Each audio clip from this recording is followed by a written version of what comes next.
Tony, কাল থেকে দেখছি তুই মন খারাপ করে বসে থাকছিস। কি হয়েছে রে তোর? কই না তো আব্বা, কিছু হয়নি। তুই অতটা বড় হইসনি যে তোর বাপের চোখে ফাঁকি দিবি। সত্যি করে বল, কি হয়েছে তোর? কি হলো, চুপ করে থাকলি যে? বল। দেখ টনি, ছোটবেলা থেকে তোর সঙ্গে আমি বন্ধুর মতো মিশি, তাহলে আমাকে বলতে অসুবিধা কোথায়? কি হয়েছে আমাকে বল। আব্বা, আমি একটা কলেজের মেয়েকে অনেক পছন্দ করি আর তাকে আমি খুব ভালোবাসি, কিন্তু মেয়েটা আমাকে পাত্তা দেয় না। কেন পাত্তা দেয় না আমি সেটা কোনো মতে বুঝতে পারি না। ও, তাহলে এই ব্যাপার। এটা তো চিন্তা করার কি আছে? তুই এক কাজ কর, ও মেয়েটার বাড়ির ঠিকানাটা দে, আমি ওর আব্বার সঙ্গে কথা বলে তোদের দুজনের বিয়ে দেওয়ার ব্যবস্থা করছি, ঠিক আছে? বাড়িতে কেউ আছেন? কে? আরে আরে আরে কি ব্যাপার স্যার, আপনি আমাদের বাড়িতে? আসেন আসেন স্যার, ভিতরে আসেন। কই গো, কোথায় গেলে?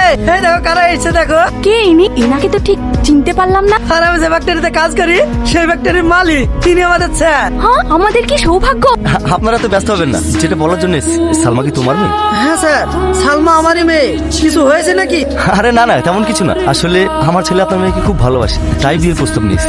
না মা, আমি ওকে বিয়ে করতে পারবো না। তুই সব কি বলছিস মা? তুমি আমাকে ভুল বুঝছো। থাক, আপনার